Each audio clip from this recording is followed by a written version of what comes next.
अस्सलाम वालेकुम everyone, welcome back to Magic Kitchen. आज हम मैजिक किचन में बनाएंगे एक बहुत ही मज़े की रेसिपी। आज हम बनाने जा रहे हैं भिंडी गोश्त। भिंडी गोश्त बहुत ही मज़े का होता है और गर्मियां हैं, गर्मियों में तो वैसे भी भिंडियां बहुत ज़्यादा बनती हैं घरों में, तो हमने सोचा क्यों ना आज गोश्त के साथ भी भिंडियों को बनाया जाए।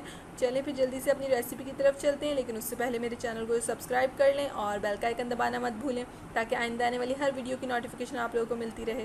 यहाँ पे सबसे पहले मैंने एक पैन में ऑयल गरम कर लिया और इसमें मैं डालूंगी कटी हुई प्याज। यहाँ मैंने 3 दरमियानी साइज की प्याज ली और इसको बारीक काट लिया था। प्याज को हम थोड़ा फ्राई करेंगे, बस हमें इसको इतना ही फ्राई करना है कि इसका कच्चापन खत्म हो जाए।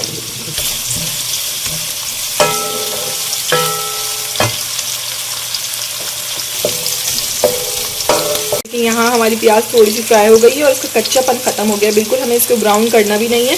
अब हम इसके अंदर शामिल करेंगे अपना गोश्त। यहाँ मैंने बीफ का गोश्त लिया है, तकरीबन आधा किलो यहाँ मैंने बीफ का गोश्त लिया है और इस गोश्त को भी हम इस प्याज के साथ फ्राई करेंगे। और यहाँ मैं इसके अंदर शामिल कर रही हूँ साथ साथ 2 चम्मच लहसुन अदरक का पेस्ट।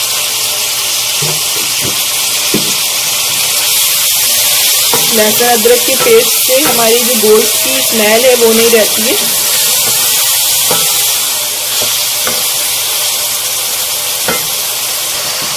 और मैं यहाँ साथ में इसके नमक भी डाल रही हूँ हस्बे जायका। इसको हमें यहाँ इतना भूनना है कि इसका जो पानी है वो बिल्कुल खुश्क हो जाए, इससे हमारी गोश्त में स्मेल नहीं रहेगी बिल्कुल भी।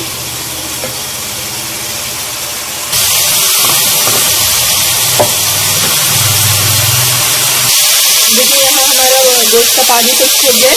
अब हम इसमें अपने स्पाइसेस शामिल करेंगे। हल्दी आधा चम्मच, पिसी हुई लाल मिर्च 2 चम्मच,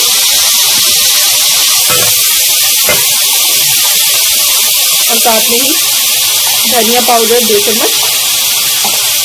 इन सब चीज़ों को अच्छी तरह हमें गोश्त में मिक्स कर देना है।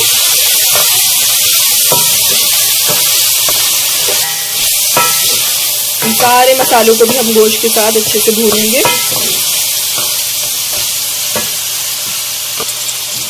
अच्छा, हम अपने मसालों के साथ साथ यहाँ पे 2 छोटे टमाटर भी शामिल कर रही हूँ मैं इसमें, इससे इसका टेस्ट बहुत अच्छा हो जाएगा।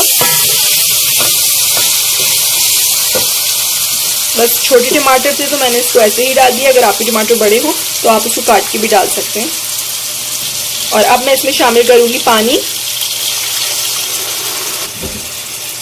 यहाँ मैं इसमें 2 कप पानी शामिल कर रही हूँ ताकि हमारा गोश्त बीफ का गोश्त है तो इसमें गलने में टाइम लेगा। 45 मिनट तक हम इसको इस पानी के साथ पकाएंगे ताकि गोश्त हमारा अच्छी तरह से गल जाए। यहाँ हम अपने गोश्त को चेक करेंगे, अगर हमारा गोश्त गल जाए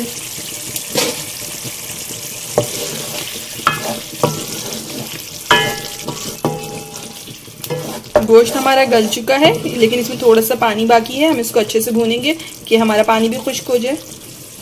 अच्छा, जितनी देर हमारा थोड़ा सा पानी वो और ड्राई हो रहा है, यहाँ पे हम अपनी भिंडियों को थोड़ा सा फ्राई कर लेंगे। अच्छा, यहाँ पे मैंने तकरीबन 1 पाव भिंडियाँ ली और मैं साबुत भिंडियों को ही यहाँ पे फ्राई कर रही हूँ। आगे की तरफ मैंने काट लिया और 1-2 हरी मिर्च भी ले ली है। हम इसको फ्राई नहीं करेंगे कि भिंडियों में हमारी लेस होता है और तलने से हमारा लेस खत्म हो जाए बिल्कुल इसका। भिंडियों को हमें यहाँ बहुत ज़्यादा फ्राई नहीं करना है, बस इतना ही करना है कि इसका लेस खत्म हो जाए बिल्कुल। अच्छा, यहाँ देखिए हमारी भिंडियाँ फ्राई हो गई हैं, इसका लेस बिल्कुल ख़त्म हो चुका है। अब हम अपनी जो गोश्त है उसको भून लेते हैं, उसका पानी खुश्क हो गया होगा। देखिए यहाँ पे हमारे गोश्त का पानी खुश्क हो गया है तकरीबन, और इसको हम अच्छी तरह से भून लेंगे तो इसका ऑयल बिल्कुल अलग हो जाए।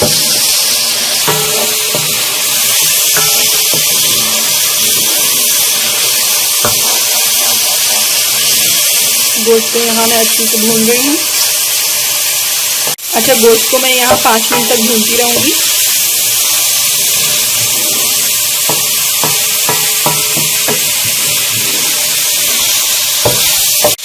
अच्छा, देखिए गोश्त हमारा यहाँ भून गया है, इसका ऑयल बिल्कुल अलग हो गया। अब हम इसमें दही शामिल करेंगे। 1 बोल मैं दही का डालूंगी इसके अंदर। दही को अच्छे से बीट कर लें पहले।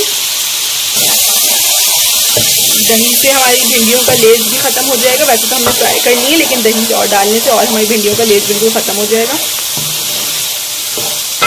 और भिंडी के साथ भी हमें गोश्त को फ्राई करना है। अच्छा, हमें इसको यहाँ तब तक भूनना है जब तक हमारी दही का पानी भी अब खुश्क हो जाए।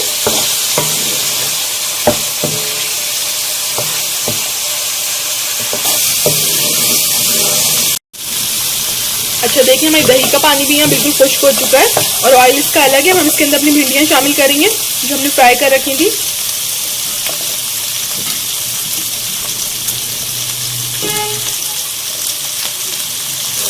अब भिंडियों के साथ भी हम इसको 1 से 2 मिनट तक पकाएंगे। अच्छे से हिला लेंगे 1 से 2 मिनट तक। और यहाँ अब मैं इसके अंदर शामिल कर रही हूँ पानी, ताकि इसकी ग्रेवी बन जाए। जितनी थिक चाहिए आप उतना डाल सकते हैं पानी। अच्छा, यहाँ इसके अंदर मैंने 2 कप पानी शामिल किया है। मुझे क्योंकि ना इसकी ग्रेवी ज़्यादा थिक रखनी है और ना ही ज़्यादा पतली सी रखनी है। और अब मैं इसको पकाऊंगी ढककर। मैं इसको यहाँ ढक के 5 मिनट से 6 मिनट तक पकाऊंगी, क्योंकि कुछ हमारी भिंडियाँ फ्राई हैं और कुछ इसमें गल जाएंगी अच्छे से।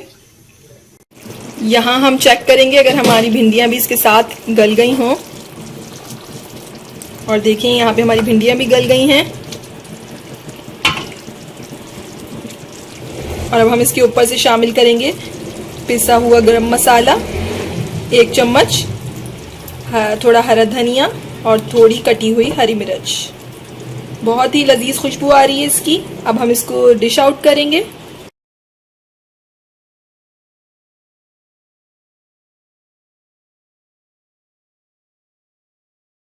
जी, तो यहाँ बिल्कुल रेडी है हमारा मज़ेदार सा भिंडी गोश्त, जिसकी खुशबू बहुत ही लजीज है और तरीका बनाने का बहुत ही आसान। आप लोग इसको ज़रूर ट्राई कीजिएगा। रेसिपी अच्छी लगी तो मुझे लाइक और कमेंट के ज़रिए ज़रूर बताइएगा कैसी लगी थी। इंशाल्लाह फिर मिलेंगे एक नई रेसिपी के साथ। जब तक के लिए अल्लाह हाफिज़।